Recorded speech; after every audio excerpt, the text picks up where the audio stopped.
Tapi setelah hasil uji forensik keluar, Wak, mereka kembali dibuat kecewa. Gara-gara apa? Karena ternyata darah tersebut adalah darah milik Kermin. Hai, wassalamualaikum warahmatullahi wabarakatuh. Terima kasih sudah klik video ini. Oke, jadi di malam minggu ini seperti biasa aku akan menceritakan lagi sebuah kasus kriminal yang terjadi pada tahun 2003 lalu di Kansas, Amerika Serikat, Wak. Kasus yang akan aku bawakan malam ini bisa dibilang sedikit membuat kalian mikir keras nih. Kenapa? Karena di TKP itu, Wak, sama sekali tidak ditemukan jejak sidik jari, jejak DNA, atau bukti forensik lainnya yang mengarah ke si pelaku. Tapi meskipun tidak ada bukti-bukti, setelah melalui proses investigasi yang cukup panjang dan juga melelahkan, akhirnya ada satu pelaku yang akhirnya kok double kali, yang akhirnya ditetapkan sebagai tersangka. Nah, tapi masalahnya nih, penetapan tersebut juga menuai kontroversi, Wak, gegara terdakwa tersebut punya alibi yang kuat yang menunjukkan bahwa ya aku bukan pelakunya. Kalian simak aja lah baik-baik kasus ini, Wak, dijamin bakal bikin kalian ikutan mikir. Tapi sebelum kita masuk ke kisahnya yang super menegangkan ini, seperti biasa aku mau minum dulu kopi favorit aku yang selalu berhasil jadi mood booster aku dan membuat aku makin semangat lagi. Apalagi kalau bukan Kopi Gula Aren, Wak. Jangan bosan-bosan ya kalian lihat aku minum kopi ini karena rasanya memang seenak dan senyegerin itu. Perpaduan kopi dan gula aren itu loh, Wak, paten kali. Dan selain rasanya yang enak, Kopi Gula Aren ini juga sangat-sangat praktis, Wak. Bisa disajikan hangat ataupun dingin. Dan karena siang ini lumayan panas bedengkang, aku mau bikin yang seger-seger aja, aku mau bikin yang dingin. Dan biar makin nikmat lagi, aku mau tambahin susu UHT nanti. Kita buat Kopi Gula Aren bareng-bareng yuk, Wak. Cara buatnya simpel kali, Wak. Kalian tinggal gunting dulu bagian ujungnya, terus tuanglah itu seluruh isinya ke dalam gelas. Nah, habis itu tinggal diseduh pakai air panas secukupnya, kira-kira ya setengah cup aja. Terus aduk itu isinya sampai betul-betul larut. Nah, kalau udah larut tinggal langsung masukin es batu biar makin seger. Dan yang terakhir jangan lupa tuang susu UHT-nya. Dah, jadi tinggal diaduk-aduk lagi sampai semua bercampur rata. Udah segar kali nampak ya kan? Terus sudah selesai, aku minum dulu, Wak, ya. Bismillah.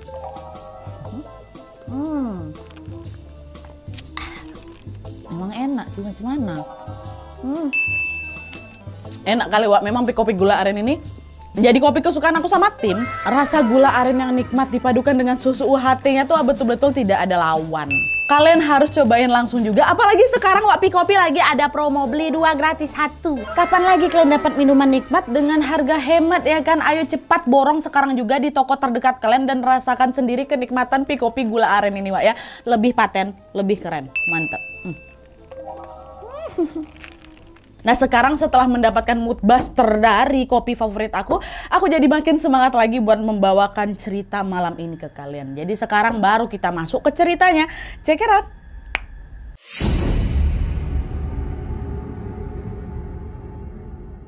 Oke, Wak, jadi kisah kriminal kali ini melibatkan seorang wanita yang bernama Kermin Daniel Ross atau dikenal dengan nama Kermin Ross, yang merupakan anak pertama dari 4 saudaranya yang kesemuanya ini perempuan. Nah, Kermin ini, Wak, tumbuh di lingkungan keluarga yang sangat harmonis dan juga berkecukupan. Sejak kecil dia ini selalu menempuh pendidikan di sekolah-sekolah terbaik lah gitu. Nah, lalu pada tahun 1981, Wak, setelah lulus dari SMA, Kermin ini melanjutkan kuliahnya di salah satu kampus bergengsi di Amerika, yaitu di Ohio State University. Dia ambillah itu jurusan hukum. Nah, di mata keluarga dan juga teman-temannya, Wak, Kermin ini dikenal sebagai sosok yang sangat baik hati. Dia ceria dan sangat suka membantu orang lain.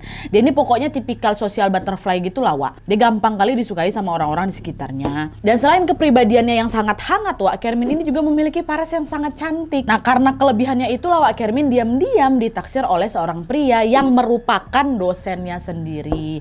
Pria itu namanya Thomas E. Murray. Thomas ini adalah seorang dosen yang mengajar mata kuliah bahasa Inggris di kampusnya siapa ini, si Kermin kan. By the way, meskipun memang kuliah jurusan hukum, Wak, di semester awal ini Kermin harus tetap mengambil mata kuliah umum, yaitu salah satunya bahasa Inggris. Makanya itulah dia ketemu sama Pak Thomas ini kan. Nah, pada saat Thomas ngajar di kelas Kermin itulah, Wak, Thomas pun mulai jatuh hati nih sama Kermin. Dan sebagai tambahan informasi, Wak, Thomas atau Tom ini bukan sekedar dosen biasa nih ya. Dia bukan dosen yang tua kali waktu saat itu, enggak. Di usianya yang baru menginjak 27 tahun, si Tom ini sudah didaulat menjadi seorang profesor yang memiliki keahlian di bidang linguistik. 27 tahun udah jadi profesor dia. Dan selain itu juga, Wak, si Tom ini dikenal sebagai pria yang sangat sopan, dia berkarisma, dan dia juga nggak neko-neko. Nggak cukup sampai di situ aja, di mata para mahasiswanya, Wak, Tom ini adalah sosok dosen yang cakap. Dia menyenangkan dan juga betul-betul berdedikasi sama pekerjaannya. Awalnya Kermin ini biasa aja, Wak, sama si si Tom, Kermin tidak punya perasaan apapun. Tapi pas dia menyadari segala kelebihannya Tom, secara perlahan Kermin pun mulailah jatuh cinta sama Tom.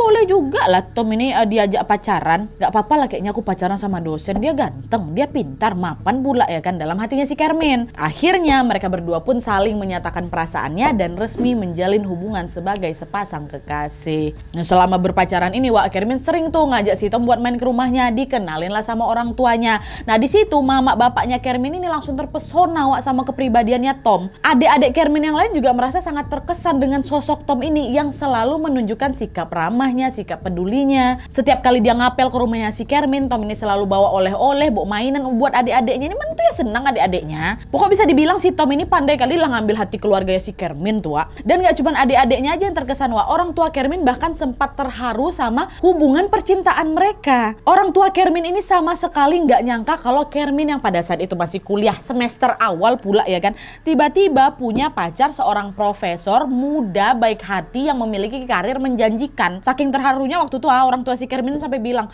buat kami ya sosok si Tom ini too good to be true. Semua yang ada sama dirinya betul-betul sempurna. Kok ada lah ya orang macam dia? Nggak percaya mamanya. Pokoknya di mata keluarganya Kermin, Tom Murray ini merupakan sosok mantu ideal. Nah karena keluarga Kermin ini sudah memberikan lampu hijau atas hubungan tersebut, singkat cerita pada tahun 1985 mereka berdua pun akhirnya menikah. Terus 3 tahun kemudian, tepatnya pada tahun 1988, Tom pun mendapatkan tawaran pekerjaan di kampus yang lebih besar dari kampus sebelumnya, yaitu di mana Kansas University. Karena sudah menikah, dia pun mengajaklah Kermin ini untuk pindah juga ke Kansas dan memulai hidup baru di sana. Nah, selama mereka menjalani kehidupan di Kansas, secara perlahan karir Tom pun semakin menanjak lagi. Tapi kesuksesan Tom di sana itu justru berbanding terbalik sama karirnya Kermin. Jadi ternyata sejak lulus kuliah ini Kermin masih terus berjuang keras untuk mendapatkan pekerjaan yang layak, Dan setelah mengikuti berbagai seleksi pekerjaan, akhirnya Kermin ini diterima sebagai mediator ya. Dan selama bekerja Kermin ini juga betul-betul totalitas sekali mendedikasikan dirinya untuk pekerjaannya tersebut. Ya soalnya kan Kermin basicnya memang suka ngebantu orang ya kan. Apalagi pada saat itu mereka berdua ini sudah 3 tahun menikah, belum dikaruniai anak. Jadi untuk menghilangkan penat mereka ya mereka menyibukkan diri dengan bekerja masing-masing. Dan meskipun sama-sama sibuk baik Tom maupun Kermin masih sempat itu meluangkan waktu mereka untuk selalu bercengkrama, jalan-jalan, menghabiskan waktu bersama gitu kan. Bisa dibilang hubungan pernikahan mereka ini sangat-sangat harmonis dan bahagia walaupun belum punya anak. Nah tapi sayangnya seiring berjalannya waktu, pernikahan mereka ini mulai diguncang sebuah konflik yang tidak berujung, tau kalian? Dimana ceritanya konflik itu bermula ketika Kermin sudah mulai merasa kesepian karena dia tidak kunjung hamil. Nah nggak tahan dengan kejenuhan itu, Kermin pun bilanglah ke lakinya kan, ke si Tom, untuk mulai serius menjalani program hamil. Sayang, gimana kalau kita punya anak aja? Masa kita cuma berdua terus sayang? Gimana yang ya nanti aja lah dulu. Aku masih sibuk nih sama karir aku. Kau mending ngurusin kerjaanmu juga lah. Kalau kita punya anak sekarang yang ada semuanya jadi makin ribet, yang kata si Tom. Nah mendengar jawaban Tom, Kermin cuma bisa terdiam aja. Kenapa? Karena sejak awal menikah Kermin ini ngerasa kalau memang Tom suaminya ini memang tidak berniat untuk memiliki anak. Jadi semacam penganut child free gitulah kalau zaman sekarang. Dan perbedaan pendapat soal punya anak ini ternyata tidak sejalan sama prinsipnya Kermin. Kermin sebenarnya nggak setuju punya anak itu. Cuma lakinya agak susah diajak bekerja sama. Dan lagi-lagi demi menjaga perasaan suaminya, Kermin berusaha untuk menuruti permintaan Tom. Dan hal ini pun terus berlangsung hingga usia pernikahan mereka menginjak 13 tahun, Selama belasan tahun tersebut mereka berdua hanya disibukkan dengan urusan pekerjaan masing-masing. Hingga akhirnya di tahun 1997 Kermin udah gak sabar lagi nih menunggu persetujuan Tom untuk punya anak. Nah di sela-sela kesibukannya bekerja, Kermin mulai serius menjalani program hamil tanpa sepengetahuan suaminya. Dan ternyata betul, beberapa bulan kemudian promilnya Kermin ini berhasil dan dia dinyatakan mengandung hamil. Sudah pasti berita ini tidak disambut baik sama suaminya, tapi tetap dilanjutinya lah itu kan kehamilannya. Sampailah 9 bulan kemudian, tepatnya di bulan Desember tahun 1998, Kermin pun melahirkan seorang bayi perempuan yang diberi nama Kiara. Mendapati istrinya yang hamil secara tiba-tiba dan tanpa persetujuannya ini membuat Tom agak memang kecewa, sudah pasti. Kan udah aku bilang hamilnya nanti aja, tiba-tiba ada keluar aja anakku nih sekarang. Nah, gitulah kurang lebih yang ada di pikiran si Tom tua. Nggak suka dia. Tapi di sisi lain Kermin justru merasa sangat bahagia karena dia bisa merasa menjadi perempuan seutuhnya. Dia udah jadi istri, dia udah jadi ibu ya kan. Dan di titik ini wah, orang-orang di sekitar mereka juga sudah memandang keluarga Tom dan Kermin ini adalah keluarga yang sangat harmonis. Secara ya kan karir mereka berdua lancar, finansial mapan. Terus punya anak lucu pula. Lengkaplah sudah pernikahan mereka berdua ini ya kan. Tapi seperti yang sudah kalian bayangkan, ternyata kehadiran Kiara ini tidak membuat Tom bahagia Wak. Tom yang awalnya bersikap manis dan sayang kali sama si Kermin jadi sering marah-marah tanpa sebab. Pernah ya suatu kali Kermin itu nanya lah kan, sayang kamu marah karena kita punya anak Bo? Ah nggak tahu lah, kok pikir aja sendiri, kata dia gitu. Pokoknya sejak kehadiran buah hati mereka ini Wak, hubungan keduanya ini semakin merenggang gitu. Tom nih jadi jarang dia balik ke rumah, dia nggak pernah membantu si Kermin ini ngurusin si Kiara. Udah macam punya kehidupan sendiri. Siapa ini si Tom nih? Merajuk dia Wak. Dan pastinya hal tersebut membuat Kermin yang pada saat itu masih bekerja dia jadi mediator tuh kan, jadi ngerasa kerepotan lah. Dia kesusahan Wak membagi waktu untuk bekerja dan juga merawat Kiara. Tapi di sisi lain Kermin juga ingin memperbaiki hubungannya dengan Tom. Akhirnya setelah melakukan berbagai pertimbangan, Kermin pun memutuskan untuk resign dari tempat kerjanya dan menjadi ibu rumah tangga full. Waktu itu yang ada di pikiran si Kermin, dengan jadi ibu rumah tangga aku bisa lebih fokus nih ngurusin suami sama anak aku. Mungkin nanti Tom mau berbaik-baik lagi sama aku dan dia sudah mau menerima sepenuhnya anaknya ini. Tapi sayangnya Wak, setelah si Kermin ini resign, tetap tidak ada perubahan dari diri suaminya Tom. Tom justru semakin mengacuhkan keberadaan anak dan istrinya. Tiap kali Kermin ini berusaha untuk memperbaiki hubungan mereka, si Tom ini selalu mengelak gitu loh. Alah udahlah, nggak usah berlebihan kali kau, kan udah aku bilang kerjaan aku lagi banyak kali. Lagian siapa yang suruh kau punya anak? Kata gitu. Mendengar jawaban Tom, Wak, Kermin ya jadi ngerasa sedih kali lah, sekaligus juga sakit hati. Ternyata pengorbanan aku selama ini untuk menjadi ibu rumah tangga dan juga menjadi istri tidak juga berhasil meluluhkan hati suaminya. Akhirnya apa dah, malas si Kermin ini kan dia pun mulai lagi Wak menjaga jarak sama si Tom. Malas dia. Kau dipujuk ngelunjak ke mengkean kok nampak ya. Mereka pun sekedar berkomunikasi seperlunya Wak, tapi memang masih tinggal bareng di satu atap. Macam mana lah itu menjalani hari-hari ya. Semacam pasangan yang lagi perang dingin gitu loh Wak. Gak enak kali situasi rumah kayak gitu pasti. Dan hal ini gak sehari, 2 hari, 1 bulan, tidak Wak. Hal ini berlangsung terus selama 4 tahun kemudian. 4 tahun tuh diam-diaman mereka tuh nggak ada yang mau ngomong, nggak ada yang mau ngalah. Sampai akhirnya pada tahun 2002 Wak, ketika Kiara sudah menginjak usia balita nih, Kermin pun memiliki keinginan untuk kembali bekerja lagi. Dimana pada saat itu Kermin ini merasa Kiara ini sudah cukup umur buat dititipin ke orang lain. Ditambah lagi Kermin juga udah ngerasa jenuh kali kan di rumah dengan kondisi pernikahan yang nggak harmonis juga nih selama 4 tahun lamanya. Dah Kermin pun akhirnya nyoba lah itu ngelamar pekerjaan kan di beberapa tempat, sampai akhirnya dia pun diterima dengan profesi yang berbeda, bukan jadi mediator lagi. Kali ini dia mulai menjalani karir baru sebagai seorang healer Wak. FYI, healer ini atau healer yang sedang dijalani sama Kermin ini semacam menyembuhkan penyakit lewat pendekatan spiritual lah kayak gitu Wak. Nah di masa-masa menjalani pekerjaan barunya Wak, sedikit demi sedikit Kermin pun mulai bisa menemukan lagi semangat hidupnya kembali. Kebahagiaan tersebut pun semakin bertambah ketika Kermin bertemu nih dengan seorang laki-laki yang bisa mengubah hidupnya. Jadi ceritanya waktu itu pada bulan September tahun 2002, Kermin ini sedang menjalani tugas dinas ke luar kota, yaitu di kota Wichita. Nah di acara tersebut Kermin secara tidak sengaja berkenalanlah dengan seorang laki-laki namanya Larry Lima. Nah si Larry ini merupakan seorang pekerja sosial yang tinggal di California. Nah kenalanlah mereka kan, ngobrol-ngobrol mereka. Dan sepanjang obrolan itu berlangsung entah kenapa Kermin ini ngerasa nyambung kali sama si Larry. Obrolan yang awalnya hanya seputar pekerjaan aja kan, perlahan-lahan mulailah merembet nih ke masalah-masalah pribadi. Waktu itu Kermin ceritalah tentang dirinya, tentang anaknya, serta tentang masalah dalam pernikahannya. Pokoknya di momen ini mereka mulai ngerasa nyaman satu sama lain lah, mulai merasa percaya gitu loh. Dan setelah urusan pekerjaan itu selesai, mereka baliklah ini kan ke kota masing-masing.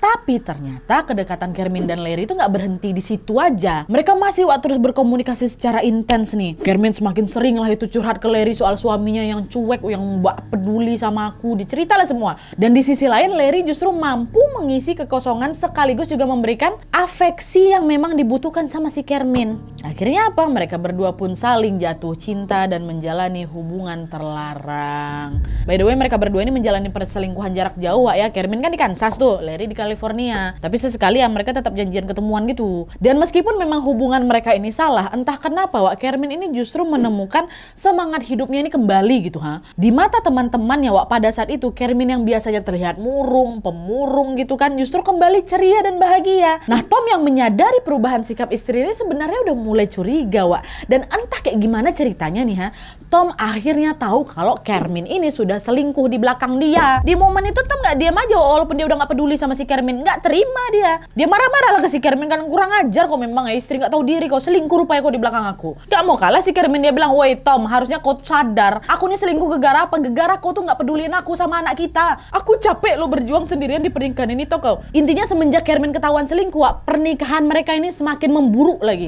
Tiap hari Kermin sama si Tom ini selalu bertengkar dan saling menyalahkan satu sama lain. Kermin ngerasa ya udah wajar lah aku selingkuh, orang kok nggak peduliin aku. Tom yang memang udah nggak peduliin dia juga nggak terima waktu dia selingkuh.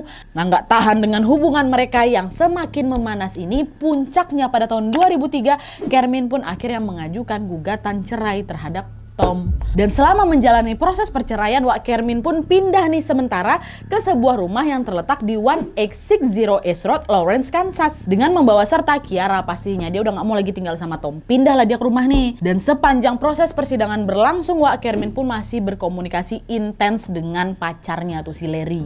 Kermin bahkan sempat bilang kalau dia berencana untuk pindah ke California biar bisa lebih dekat lagi sama selingkuhannya. Tapi sayangnya rencana Kermin ini hanya tinggal angan-angan saja, karena beberapa bulan setelahnya terjadilah sebuah tragedi mengerikan di rumahnya sendiri, Wak. Apa yang terjadi sama Kermin? Masuk.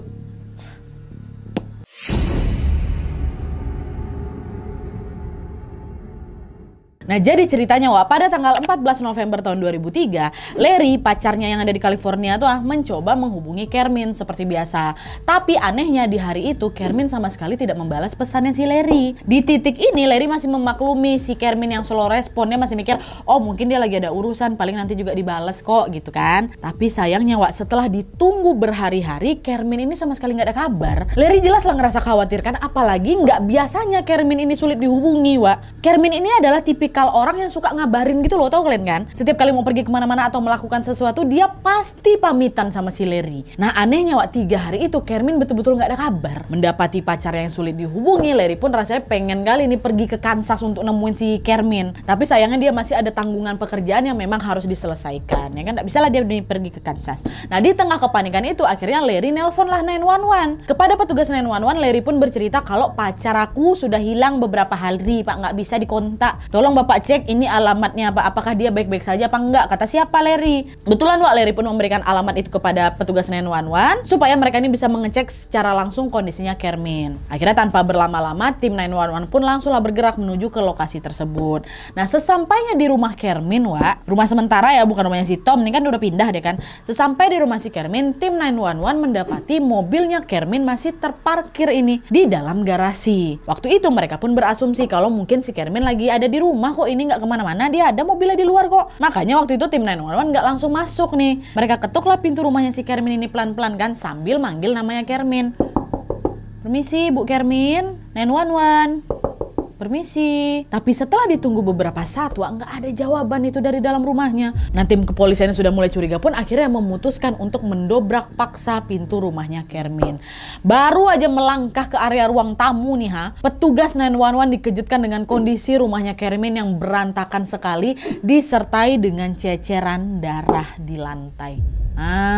Kondisi rumahnya Kermin ini betul-betul udah gak kebentuk, Wak, udah macam kapal pecah. Polisi yang khawatir sudah terjadi sesuatu sama Kermin pun mulai menyusuri setiap ruangan, Wak, untuk mencari Kermin di mana. Dan ketika mereka memasuki kamar tidur, betapa terkejutnya mereka setelah mendapati bahwa Kermin sudah tergeletak di dalam kamar dalam kondisi tidak bernyawa.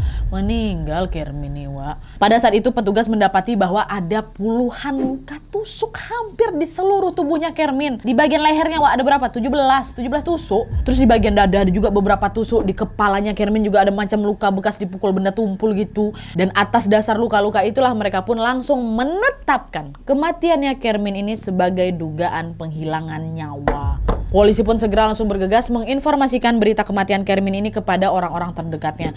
Mulai dari keluarganya Kermin, pacarnya si Kermin, Larry yang minta tolong ditengokin pacarnya, teman-temannya si Kermin, termasuk juga mantan suaminya si Kermin yaitu Tom. Dan malam itu juga polisi langsung mendatangi rumah dan juga menginformasikan kalau mantan istri kau Pak Tom ditemukan meninggal dunia di rumahnya. Dan selain memberitahu kepada Tom, polisi juga membawa Tom ke kantor polisi untuk dimintai keterangan. Secara kan Tom ini memang orang terdekatnya Kermin kan, Wak, makanya dia juga langsung dipanggil buat interogasi. Dia waktu itu dijadikan saksi untuk mencari tahu siapa pelaku penghilangan nyawa Kermin Rose. Dan akan dibawalah si Tom ini ke kantor polisi.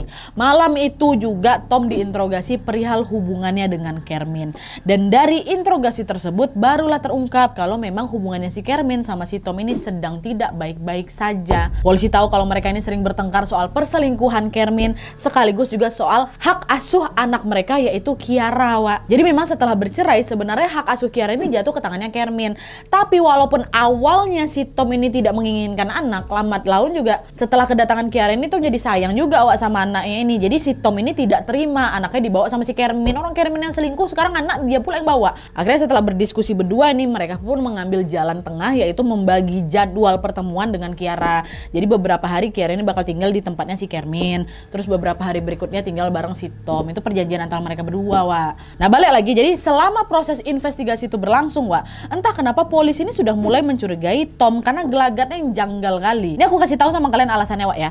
Alasan pertama, Tom ini selalu bersikap terus-terusan berbicara seolah-olah dia ini lagi menutupi sesuatu gitu loh, Wak. Jadi sewaktu diinterogasi entah kenapa jawaban Tom ini rada-rada gak ngelantur, gak nyambung. Bukannya dia menjawab pertanyaan seputar si Kermin, si Tom ini justru menceritakan dirinya sendiri. Di salah satu cuplikan interview, Wak, Tom ini sempat bilang, aku nih orangnya misterius loh, Pak. Susah ditebak aku nih. Kata dia gitu. Tom dengan bangga bilang ke polisi kalau dia adalah sosok yang sangat misterius. Dan anehnya lagi, Wak, Tom ini selalu ngomong terus-terusan sepanjang proses investigasi. Banyak kali yang dia omongin dan semua itu gak penting dan gak nyambung. Dan selain itu juga, Wak, setiap jawaban yang keluar dari mulutnya si Tom ini tidak ada hubungannya sama sekali sama pertanyaan polisi. Dan hal ini cukup berbeda dengan karakternya si Tom dalam kesehariannya yang memang terkenal serius dan gak banyak omong. Nah di sini udah agak aneh nih, ya kan? Nah terus alasan kedua, Wak, ada bekas luka di kedua tangannya Tom.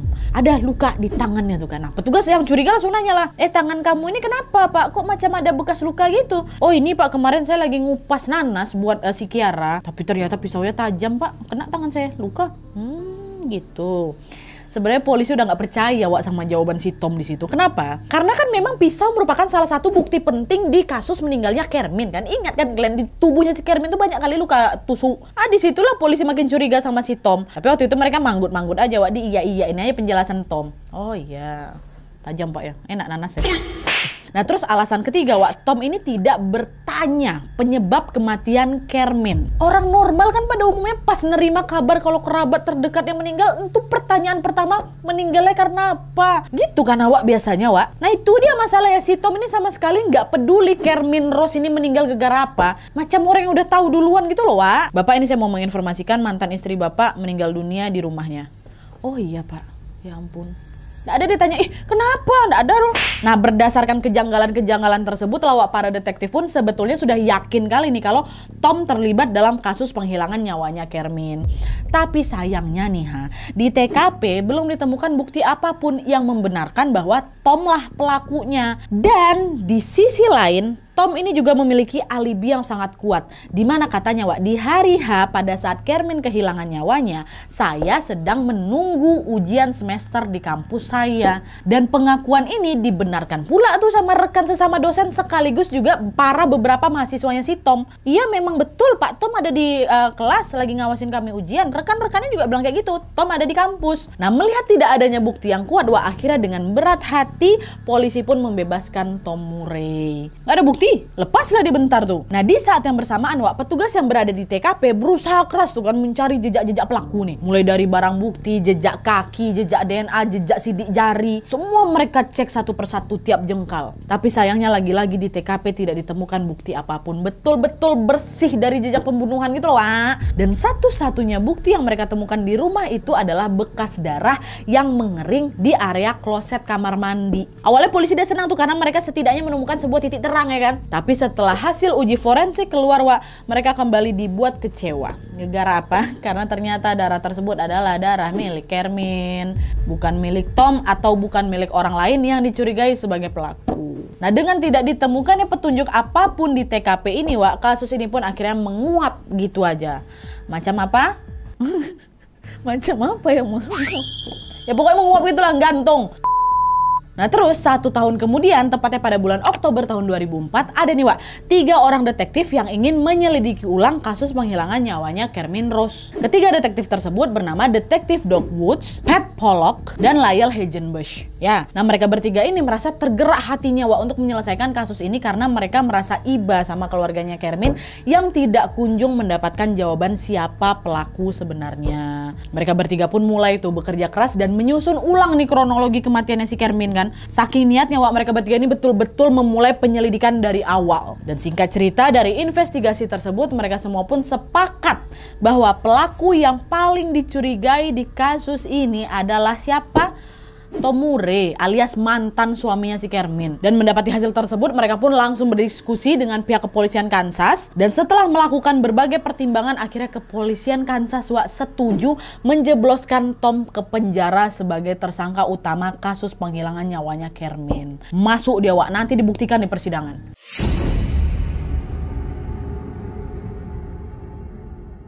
Pada bulan Februari tahun 2005, persidangan Tom Murray pun dimulai. Lagi-lagi pihak Tom tetap menyangkal bahwa dia ada sangkut pautnya dengan hilangnya nyawanya Kermin Rose. Di persidangan ini, jaksa penuntut pun akhirnya menggambarkan kronologi yang paling mungkin terjadi pada hari kejadian. Nah, ini aku jelasin kronologi yang dipaparkan sama jaksa penuntut umum ya. Jadi, sepertinya pada hari Kamis pagi itu, Tom ini memang keluar rumah sekitar jam 8.30 pagi untuk mengantarkan anaknya Kiara ke tempat penitipan anak. Setelah dia ngantar Kiara, Wak, dia lanjut nih pergi ke kampus untuk membagikan soal ujian kepada mahasiswanya. Sesuai dengan kesaksian mahasiswanya kan. Memang pergi datang ke kampus bapak nih. Nah tapi di hari itu Tom baru pulang ke rumahnya sekitar sore hari. Padahal ujian di kampusnya sudah selesai dari siang hari. Nah, ini ada jeda waktu nih kan Wak. Dari siang ke sore ini kok kemana? Ah disitulah Tom diduga pergi ke rumah Kermin dan menghabisi nyawanya Kermin. Jaksa penuntut umum juga berpendapat bahwa sempat terjadi tuh cekcok mulut antara Kermin dan juga Tom sebelum akhirnya Kermin ini ditemukan tidak bernyawa. Hal ini berdasarkan bukti adanya banyak darah di ruang tamu. Siapa ini kan ruang tamu Kermin. Kayak waktu si Tom itu datang, kan di ruang tamu duluan tuh langsung cekcok, langsung tang dia. Tapi Wak, lagi-lagi ungkapan jaksa penuntut umum ini pun dimentahkan oleh pembela hukumnya siapa si Tom, yang juga merupakan teman sesama dosennya, yaitu Pedro Iranagaray. Dengan nada menantang, Pedro bilang, "Weh, kalian ini nuduh gitu ada bukti nggak? Jelas-jelas tidak ada jejak fisik Tom sama sekali di TKP ya. Kok bisa kalian nuduh si Tom yang jadi pelakunya?" Kata si Pedro nih. Dibantah kayak gitu sama Pedro, Wak, jaksa penuntut umum diam. Nggak bisa dibalas ya bantahan si Pedro tuh. Karena memang nggak ada bukti langsung, nggak ada bukti fisik kan Wak yang ditemukan. Selama ini mereka hanya berpedoman bahwa Tom adalah pelakunya karena cuma dia yang punya motif untuk menghilangkan nyawanya si Kermin. Motifnya apa aja? Pertama, si Tom ini nggak terima kalau hak asuh Kiara jatuh ke tangan mantan istrinya. Dan hal ini juga diperkuat dengan fakta bahwa peristiwa sadis tersebut terjadi 2 hari setelah sesi mediasi di antara si Tom sama Kermin. Nah terus motif keduanya, Tom ini diduga cemburu karena si Kermin ini mau tinggal bareng sama selingkuhannya di California. Dia yang punya motif, selebihnya ada loh. Tapi balik lagi Wak, karena kurangnya bukti, proses persidangan kasus Kermin Rose ini pun ditunda beberapa kali dan lagi-lagi menemui jalan buntu. Hingga akhirnya di persidangan berikutnya barulah mulai ditemukan bukti signifikan yang menguatkan kalau si Tom ini adalah pelaku penghilangan nyawa mantan istrinya. Bukti tersebut adalah sebuah komputer milik Tom yang menyimpan fakta-fakta mengejutkan. Ini aku kasih tahu ya. Jadi beberapa hari sebelum Kermin ini ditemukan meninggal dunia, Tom ini sempat ngebrowsing informasi seputar penghilangan nyawa. Kalian tahu di history pencarian tersebut terbukti jelas kalau Tom mencari informasi seputar cara membunuh seseorang dan tidak tertangkap. Ada. Terus ada lagi cara menyewa pembunuh bayaran. Ada. Serta beberapa pertanyaan seputar pembunuhan lainnya, Wak. Ada di komputer pribadi dia. Kena gue akhirnya kan. Dan selain itu Wak, jaksa penuntut umum juga menemukan histori percakapan email Tom ke Kermin yang berisi amarah dan juga ancaman. Nah atas penemuan inilah para juri pun akhirnya berunding dan memutuskan kalau Tom Murray fix bersalah. Dia pun didakwa atas tindak penghilangan nyawa kepada Kermin Ross dan dijatuhi hukuman 25 tahun penjara. Selain itu, hak asuh atas Kiara yang awalnya jatuh kepada Tom karena Kermin meninggal kan Wak, akhirnya diberikan kepada keluarganya Kermin. Kiara kecil pun diasuh oleh kedua kakek neneknya di Indiana, Amerika Serikat. Dan sama Wak, balik lagi nih, meskipun dinyatakan bersalah, Tom tetap mengelak kalau dia adalah pelakunya. Di akhir persidangan, Tom sempat membuat pernyataan yang kurang lebih berbunyi, putusan pengadilan ini betul-betul tidak logis dan merugikan aku. Asal kalian tahu aja ya, aku tidak pernah melukai seseorang ketika aku marah. Apalagi dia adalah Kermin Ross yang merupakan ibu dari anak aku. Aku tidak melakukan itu, katanya. Jadi sampai titik itu pun Tom ini masih menolak untuk meminta maaf kepada keluarganya Kermin. Nggak mau, dia orang bukan aku kok yang bunuh, katanya. Tom Murray tetap bersikukuh kalau bukan dialah pelakunya karena di TKP kan nggak ditemukan satu pun jejak DNA dia kan. Itulah yang menguatkan dia kalau bukan dia yang bunuh. Jadi itu dia Wak, kisah tentang Tom Murray, seorang profesor yang diduga menghabisi nyawa mantan istrinya. Gimana menurut kalian Wak? Betul bersalah nggak si Tom ini? Kalau menurut aku Wak ya, kalau menurut aku bersalah deh. Tetap bersalah. Meskipun memang tidak ada bukti fisik yang ditemukan ya Wak ya. Buat apa sih Tom ini nyari-nyari informasi cara menghilangkan nyawa orang? Oke lah memang gak ada jejak DNA dia di TKP. Tapi kan bisa jadi dia nyewa pembunuh bayaran. Kan orang nampak kok dia nyari di history apa tuh browsingnya. Cara mendapatkan pembunuh bayaran kayak gimana. Makanya itu jejak si Tom gak ditemukan ya kan Wak. Tapi itu yang menurut aku. Menurut kalian gimana? Tapi yang jelas Wak, terlepas dari siapapun pelakunya, ada satu hal yang menarik di kasus ini, yaitu soal perbedaan prinsip tentang punya anak. Awal mulanya pertengkaran mereka soal anak ya kan. Nah, itulah pentingnya kita mengenal pasangan lebih dalam sebelum menikah. Udah sepakat, udah seprinsip atau udah sepemikiran belum nih? Kalau memang belum, pastikan mencari jalan tengahnya Wak dengan diobrolin bareng-bareng. Kalau kedua belah pihak ini udah sama-sama legowo, udah saling menerima perbedaan pendapat, kayak kasus Tom sama Kermin ini nggak akan berakhir setragis ini loh. Kalian tetap harus ingat Wak, setiap permasalahan pasti ada jalan keluarnya. Pasti. Dan lagi-lagi semoga kasus semacam ini jangan pernah terjadi lagi Wak ya, amin ya rabbal alamin.